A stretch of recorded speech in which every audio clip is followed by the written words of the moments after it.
સામે આવી રહ્યા છે અને આ વખતે સાણંદના નિધરાડ ગામનું સત્ય બહાર આવ્યું છે, જ્યાં રહેતા એક વ્યક્તિએ ખ્યાતિમાં સારવાર લીધા બાદ પોતાના જીવથી હાથ ધોવાનો વારો આવ્યો છે। નિધરાડ ગામના ભીખાજી ડાભી કે જેઓએ ડાબા ગવામાં દુખાવો શરૂ થયો હતો, જેના કારણે તેમને ખાનગી હોસ્પિટલ પાસે સલાહ લીધી હતી, પરંતુ આ હોસ્પિટલે પરિવારને ખ્યાતિ હોસ્પિટલનું સરનામું આપી દીધું।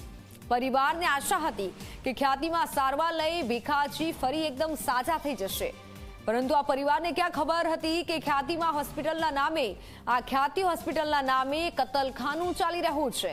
अहीं खभाना दुखावानी फरियाद पर भीखाजीनी एंजियोप्लास्टी करी देवाई, जे बाद परिवार पासे फॉर्म पर सही करावाई। पितानी स्थिति अंगे बात करता करता भीखाजीना पुत्रए कह्युं कि सारवार बाद पितानुं हृदय मात्र 20% ज काम करतुं हतुं। सारवार बाद शरीर स्वस्थ थवानी जग्याए खराब थवा लाग्युं अने जे बाद थोड़ा समयमां भीखाजीनुं मृत्यु थई गयुं। आम होस्पिટલમાં ખભાની ફરિયાદ સાથે ગયેલા ભીખાજીને ખ્યાતિ હોસ્પિટલે મોત આપી દીધું છે।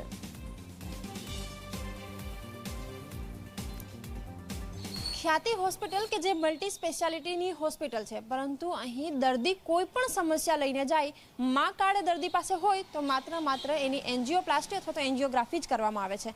આ જ પ્રકારનો કિસ્સો સાણંદના નેત્રાળ ગામે પણ જોવા મળ્યો છે કે જ્યાંના એક વ્યક્તિ કે જેઓ ખ્યાતિ હોસ્પિટલની જે મોટો જે કૌભાંડ છે એનો ભોગ બની ચૂક્યા છે, એમની સાથે આપણે વાતચીત કરીશું, એમને પૂછીશું।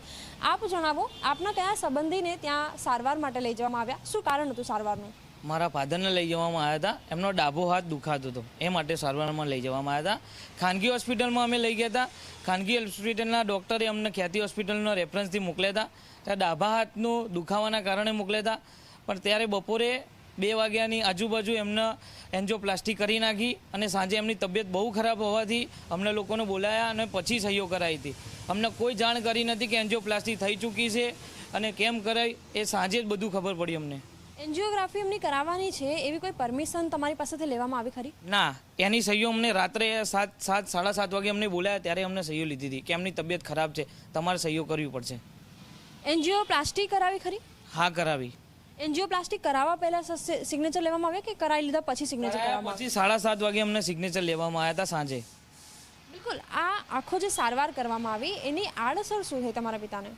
મારા ફાધરને આડઅસર એમનું પાછળનું શરીર આખું બ્લેક થઈ ગયું હતું, એમને શ્વાસ લેવામાં બહુ તકલીફ પડતી હતી, શ્વાસ બહુ ફૂલતો હતો એમનો, અને બીજા હોસ્પિટલમાં બતાવ્યું તો એમને હાર્ટ પમ્પિંગ 20% જ બતાવતું હતું, ખાનગી હોસ્પિટલમાં 20% પમ્પિંગ બતાવતું હતું। એટલે ખ્યાતિ હોસ્પિટલમાં સારવાર લીધા પછી આપણે પ્રાઇવેટ હોસ્પિટલમાં જવું પડ્યું, લગભગ આનો ખર્ચો કેટલો થયો? 2 થી 3 લાખ રૂપિયા ખર્ચો આવ્યો છે ખાનગી હોસ્પિટલમાં। અંતે તમારા જે પિતા છે એમની તબિયત કેવી છે હવે? બસ એ એક્સપાયર થઈ ગયા છે, પપ્પા હવે નથી એમ। બિલકુલ। એક તો જે સ્થિતિ છે, આર્થિક સ્થિતિ નબળી હોવા છતાં પણ એક તરફ ખર્ચો કરવો પડે, અને જ્યારે આશા અપેક્ષા એવી હોય કે હવે તો મારું સ્વજન બચે, પરંતુ ખ્યાતિ હોસ્પિટલ એવી સારવાર આપતી હતી કે જેના કારણે જે પરિજન છે તેમનો જીવ પણ જતો રહ્યો, અને સાથે જે ખર્ચો છે એ તો છે જ, મા કાર્ડમાંથી પણ જે પૈસા છે એ કાપવામાં આવ્યા અને સારવાર એ પણ પૂરતી ન આપવામાં આવી। કેમેરામેન ઉમેશ પરમાર સાથે સપના શર્મા, ઝી24 કલાક, અમદાવાદ। તો વડોદરામાં તપન પરમાર હત્યા કેસ બાદ એક્શનમાં